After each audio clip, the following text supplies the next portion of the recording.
Foi aprovada a terceirização de forma irrestrita pela Câmara dos Deputados em Brasília.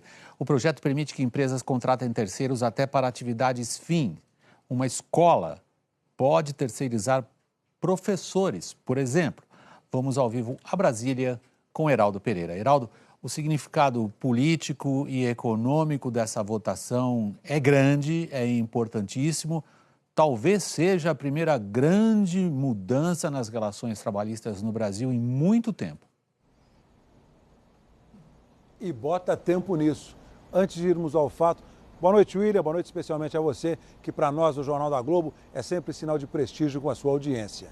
Esta proposta de lei, agora transformada em projeto aprovado, ficou quase 20 anos no Congresso Nacional.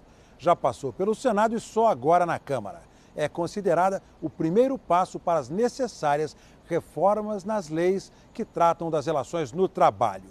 E ainda um outro significado. O governo conseguiu unir sua base aliada na Câmara em torno de um tema sensível, a regra para os trabalhadores terceirizados, isso é, contratados junto a uma empresa para prestar serviço em outra empresa ou órgão público, sem ter vínculo trabalhista direto com a empresa a que prestam o serviço. Vamos a um exemplo. Um hospital, por exemplo, poderá contratar uma empresa que forneça médicos, enfermeiros, profissionais da atividade fim do hospital. Antes, só poderia contratar empresas da atividade meio, administração, segurança, limpeza. Vamos ver este quadro para melhor entender a mudança com a nova lei da terceirização. Este tipo de trabalho, quando a empresa ou órgão público contrata outra empresa para fornecer mão de obra, ficará regulamentado com o fim do impedimento que havia para a terceirização nas atividades meio e fim do contratante. O trabalhador cobrará eventuais débitos trabalhistas e previdenciários da empresa prestadora de serviço terceirizado que o contratou. Se não conseguir receber após o processo judicial finalizado, poderá cobrar da empresa ou órgão público que contratou o serviço.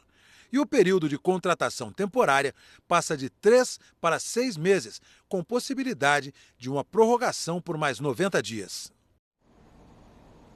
Houve um acordo entre governo e oposição para as votações na Câmara. A medida agora só depende da sanção do presidente da República para virar lei.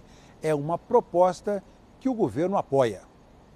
As votações sobre terceirização no plenário da Câmara mal tinham terminado e o líder do governo, Aguinaldo Ribeiro, já estava tratando do cronograma das próximas votações de reformas. O que é que teremos?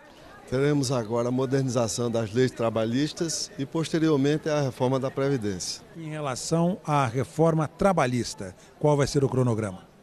Bom, a gente espera poder, até o final desse mês de abril, ter essa modernização aprovada.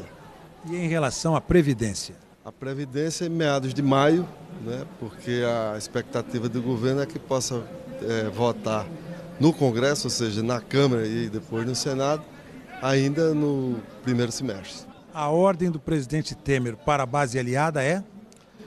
É votar, promover as reformas que são necessárias para o país seguir em frente com justiça social e se recuperar rapidamente. O presidente da Câmara, Rodrigo Maia, vai fazer um apelo ao presidente Michel Temer para que ele sancione o mais rapidamente possível a nova lei da terceirização. O Inevac. Vamos ver, Heraldo, está ficando movimentado. Heraldo, é outro assunto que eu gostaria de abordar contigo, um assunto que você gosta pessoalmente muito de acompanhar, que é relativo ao Supremo Tribunal Federal. Nós temos lá agora um novo ministro, tomou posse hoje. A sua avaliação, Heraldo, muda alguma coisa na maneira como, eventualmente, o colegiado do Supremo se comporta diante de questões que o Supremo tem na mão, as mais importantes do país? William, como dizem os próprios ministros da Suprema Corte, depois de uma decisão final do Supremo, só haveria recurso a Deus. É de se esperar que um colegiado com esta importância, que diz o direito em matéria constitucional, seja no caso incidente ou no chamado controle concentrado de constitucionalidade, tenha sempre a sua formação plena. Tivemos, no caso, a lamentável perda do ministro Teori Zavascki, falecido em janeiro. Agora, o Supremo volta a ter 11 integrantes com a chegada do ministro Alexandre de Moraes. A posse dele, como estabelece o ritual da corte, atraiu representantes dos 3 poderes da República para uma sessão solene. Olha, foi uma cerimônia concorrida. Alexandre de Moraes, de 48 anos, é um dos mais prestigiados doutrinadores especializado em direito constitucional e tem uma longa carreira como professor universitário. Foi promotor de justiça em São Paulo, secretário de Segurança paulista e, antes de chegar ao Supremo, era ministro da Justiça. Vamos ver agora alguns momentos desta posse do ministro Alexandre de Moraes aqui no Supremo Tribunal Federal. Vamos ver. Declaro aberta a solenidade destinada à posse de Sua Senhoria, o doutor Alexandre de Moraes, no cargo de ministro do Supremo Tribunal Federal.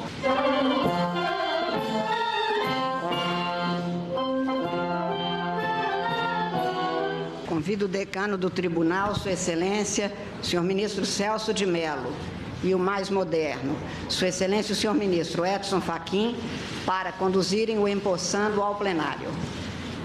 Prometo, bem fielmente, cumprir os deveres do cargo de ministro do Supremo Tribunal Federal, em conformidade com a Constituição e as leis da República. Senhor ministro, em nome do Supremo Tribunal Federal, dou-lhes as boas-vindas na nossa casa.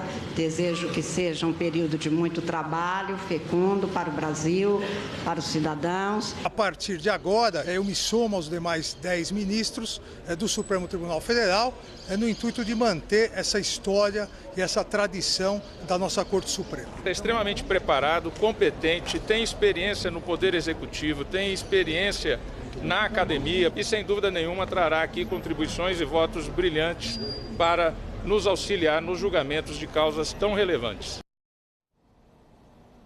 O novo ministro terá um acervo de 7.200 processos para julgar, entre eles os que tratam da obrigatoriedade de o Estado fornecer remédio de alto custo que esteja fora da lista do SUS e se o porte de drogas deve ou não continuar sendo considerado crime.